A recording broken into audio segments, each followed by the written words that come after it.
오늘은 하나님께서 애굽에 내리신 세 번째 재앙, 이 재앙에 대한 이야기입니다.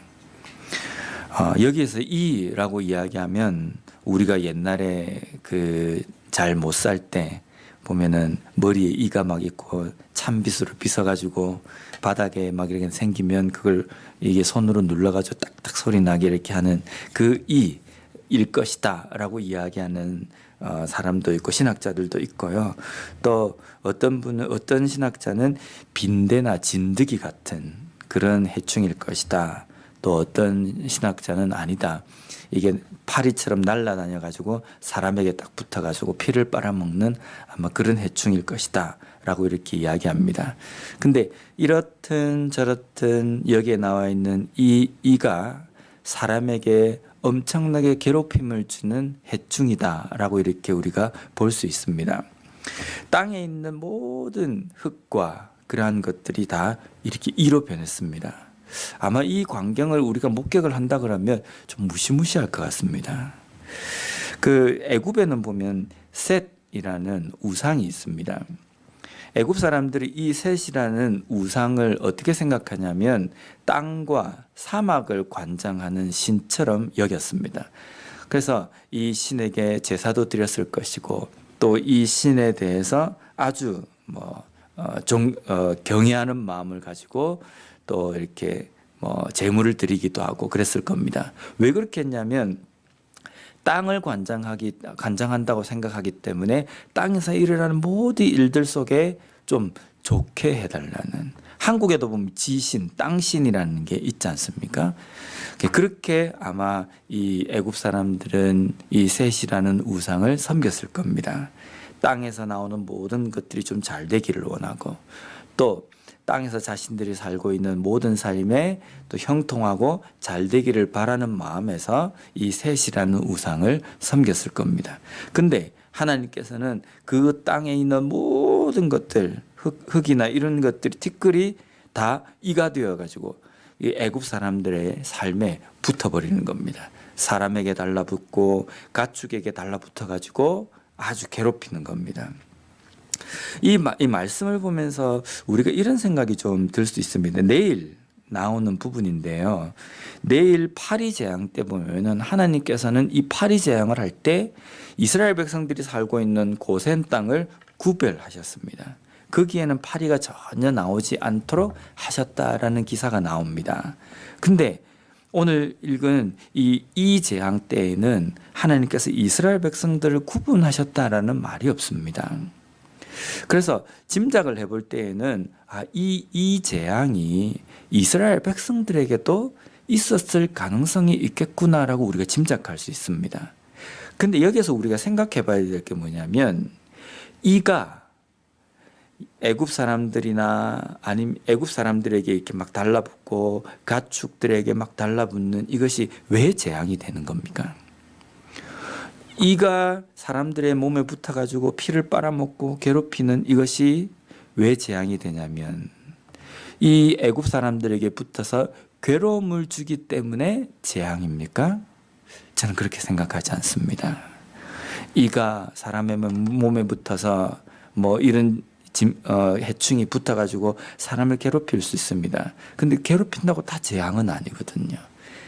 근데 이스라엘 백성들도 만약에 이스라엘 백성들에게도 이가 붙어가지고 피를 빨아먹고 막 그렇다고 한다고 하면 괴롭힌다고 한다면 그럼 이스라엘 백성들에게도 이게 재앙이 돼야 되지 않습니까? 근데 이스라엘 백성들에게 이게 재앙이라고 표현이 되어 있지 않습니다. 지금 애굽 사람들에게 이것이 재앙이 되는 이유는 티끌이 이가 되어서 그들에게 가축들에게 들러붙어 있음에도 불구하고 하나님과 함께하지 않는 삶이기 때문에 이것이 애굽 사람들에게 재앙이 된다는 겁니다.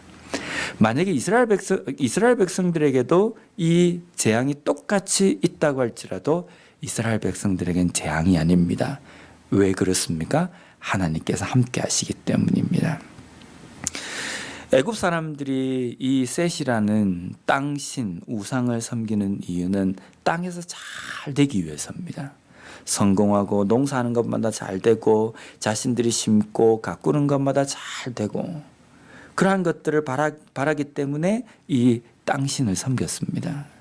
그러면 우리 그리스도인이 땅에서 잘 되는 것, 그것을 무엇이라고 우리가 생각할 수 있습니까?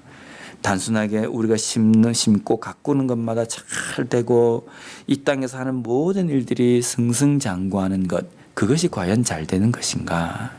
우리가 이 땅에서 잘 되는 것은 애굽 사람들이 땅신에게 바라는 이러한 것이 아니라 우리가 이 땅에서 잘 되는 것은 하나님과 동행하는 겁니다. 비록 이가 달라붙어 가지고 괴롭힌다 할지라도 하나님과 동행하는 삶이 온전히 축복받고 복 가운데 거하는 삶이라는 겁니다.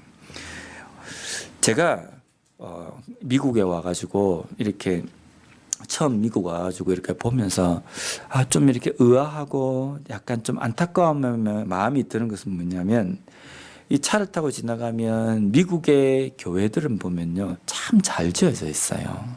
이게 건물을 보면 참 멋있게 잘 지어져 있습니다.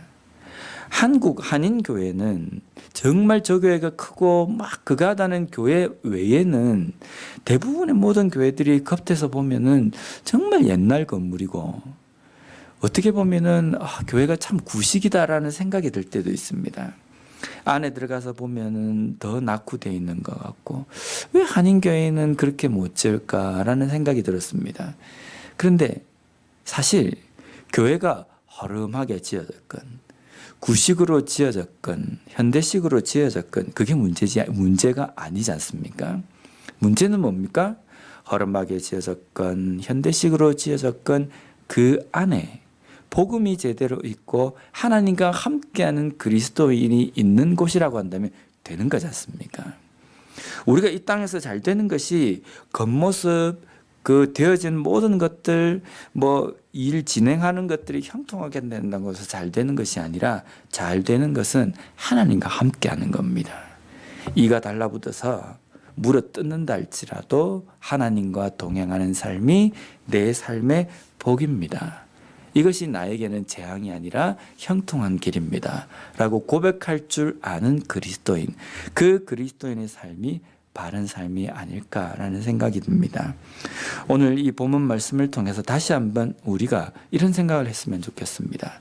혹시 우리가 이 땅의 삶을 살아가면서 하나님을 생각할 때에도 이 땅에서 형통하게 하는 그 우상을 섬기는 애굽 사람들처럼 하나님도 우리가 섬길 때 하나님께서는 우리가 이 땅에서 되는 것들, 이 땅에서 하는 것들을 형통하게 만들어 주셔야 된다라고 생각하는, 하나님을 한낱 지신, 땅신처럼 생각하는 삶을 살고 있지 않는가 다시 한번 돌아보고, 하나님 앞에 하나님과 동행하는 삶, 그것이 나에게 족합니다.